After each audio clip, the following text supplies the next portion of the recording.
வணக்கம் friends, welcome to Ramani's recipe diary. இன்றைக்கி நாம் இட்லி சாம்பார் ஈஸியான மெத்தடில் செய்யலாங்க.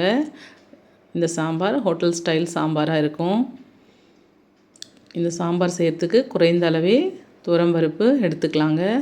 அதாவது ஒரு பவுலில் 2 ஸ்பூன் அளவுக்கு துவரம்பருப்பு எடுத்து நல்லா வாஷ் பண்ணிக்கலாங்க. இது போல் வாஷ் பண்ணிவிட்டு ஒரு 1/2 கப் அளவுக்கு தண்ணி சேர்த்து ஊற வச்சுருக்கேன். பாருங்கள், இந்த அளவுக்கு ஏற்கனவே ஊற வச்சு எடுத்து வச்சுருக்கேன். இப்போ ஒரு மிக்சர் ஜாரை எடுத்து ஊற வச்ச இந்த துவரம்பருப்பை அப்படியே சேர்த்து விட்டுடலாங்க. மிக்சர் ஜாருக்கு தண்ணியோட, இந்த ஊற வச்ச தண்ணியோடவே சேர்த்துக்கலாம். ஏன்னா ஏற்கனவே நம்ம வாஷ் பண்ணி எடுத்துருக்கோம். இது கூட 2 வரமிளகாய் சேர்த்துக்கலாம். 2 வரமிளகாய் சேர்த்துட்டு 3 பச்சை மிளகாய் சேர்த்துக்கலாங்க. 3 பல் பூண்டு, ஒரு தக்காளி கட் பண்ணி சேர்த்துருக்கேன்.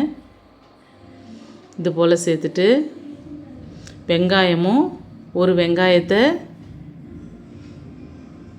சேர்த்துருக்கேன். இஞ்சி ஒரு சின்ன துண்டு சேர்த்துக்கிறேங்க. இங்கே இஞ்சி பூண்டு சேர்க்கணுன்னா சேர்த்துக்கலாங்க, இல்லைன்னா வேண்டாம். ரொம்ப டேஸ்டியாக இருக்குங்க. இஞ்சி பூண்டு சேர்க்கலைனாலும் இஞ்சி பூண்டு நம்மளோட விருப்பங்க. இது போல் நைஸாக அரைச்சி எடுத்துக்கலாம். இப்போ ஸ்டவ் ஆன் பண்ணிவிட்டு ஒரு வானல் வச்சுக்கலாங்க. வானல் நல்லா காஞ்சி வரட்டும். வானல் நல்லா காஞ்சி வந்த உடனே நாம் 2 ஸ்பூன் அளவுக்கு எண்ணெயை சேர்த்து விட்டுக்கலாங்க.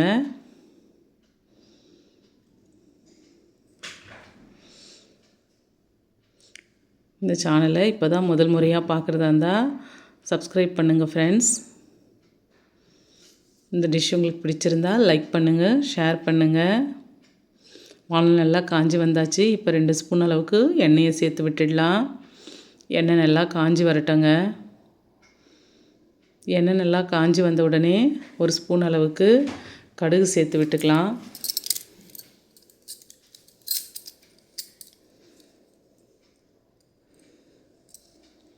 கடுகு நல்லா பொரிஞ்சு வரணும்.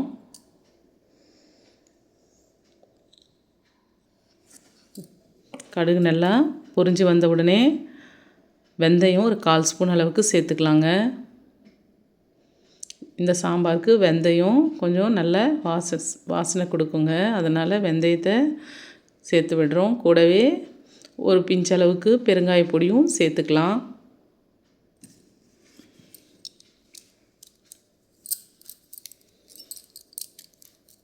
பெருங்காயம் சேர்த்த உடனே வெந்தயமும் ஓரளவுக்கு கலர் மாறி வருது. இப்போ ஒரு கொத்தளவுக்கு கருவேப்பிலை இலைகளையும் 3 வரமிளகாவை 2ஆக கட் பண்ணி சேர்த்துருக்கேன். இது கூட 4 பச்சை மிளகாயும் சேர்த்து வதக்கி விட்டுக்கலாங்க. லைட்டாக வதக்கி விட்டுட்டு சின்ன வெங்காயத்தை நல்லா 1/2 கைப்பிடி அளவுக்கு சேர்த்துருக்கேங்க. இது போல் சேர்த்துட்டு நல்லா வதக்கி விட்டுக்கலாம். வெங்காயம் நல்லா கலர் மாறி வருங்க. அதாவது கண்ணாடி பதம் கலரில் வரும். அந்த அளவுக்கு வதங்கி வந்தால் போதும். வெங்காயத்தை நல்லா கலந்து விட்டுட்டு வதக்கி விட்டுக்கலாங்க. தீயை கொஞ்சம் குறைவா வச்சு வெங்காயத்தை வதக்கலாம். இப்போ ஒரு சின்னதாக ஒரு தக்காளியை கூட கட் பண்ணி சேர்த்து விட்டுடுறேன். சேர்த்துட்டு நல்லா வதக்கி விட்டுக்கலாங்க. வதங்கி வரும்போதே நாம் இந்த டிஷ்ஷுக்கு தேவையான அளவு உப்பையும் சேர்த்துக்கலாம். சேர்த்துட்டு மஞ்சள் பொடியும் சேர்த்துக்கலாங்க. ஒரு 1/4 ஸ்பூன் அளவுக்கு சேர்த்து நல்லா கலந்து விட்டுக்கலாம். இது போல் கலந்து வரும்போது பாருங்கள், நல்லா கலந்து வருது. தக்காளி நல்லா மசிஞ்சு வதங்கி வருங்க. இந்த ஸ்டேஜில் நாம் அரைச்சி வச்ச விழுதை சேர்த்துக்கலாம். கூட நல்லா தண்ணி ஊற்றி 1 லிட்டர் அளவுக்கு மேலேயே தண்ணி ஊற்றிக்கலாங்க. மிக்சர் ஜாரில் அலசி சேர்த்துக்கலாம். திரும்பவும் 1/2 லிட்டர் அளவுக்கு தண்ணியை சேர்த்து விட்டுக்கலாம். ஏன்னா நம்ம பருப்பு ஊற வச்சு அரைச்சிருக்கோம். அதனால் கொஞ்சம் அதிகமாக தண்ணி சேர்த்து விடுறது நல்லதுங்க. சாம்பார் கெட்டி தன்மை வந்துடும். அதனால் கொஞ்சம் அதிகமாக தண்ணியை சேர்த்து கலந்து விட்டுக்கலாம்.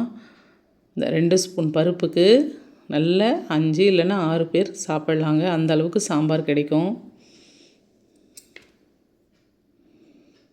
அடிக்கடிக்கு கலந்து விட்டுட்டே இருக்கலாங்க, அடி பிடிக்காமல் இருக்கும்.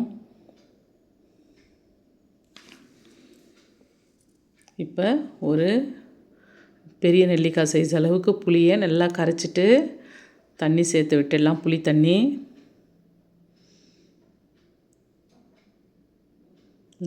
இது போல் சேர்த்துட்டு அடி பிடிக்காமல் 5 இல்லைன்னா 10 நிமிஷம் போல் கலந்து விடலாங்க. நல்லா கொதித்து வரும் சாம்பார். அருமையாக இருக்குங்க. இட்லிக்கு சூப்பர் காம்பினேஷனான சாம்பாருங்க. அதிகமாக நாம் பருப்பு சேர்க்க வேண்டியான அவசியம் இல்லைங்க.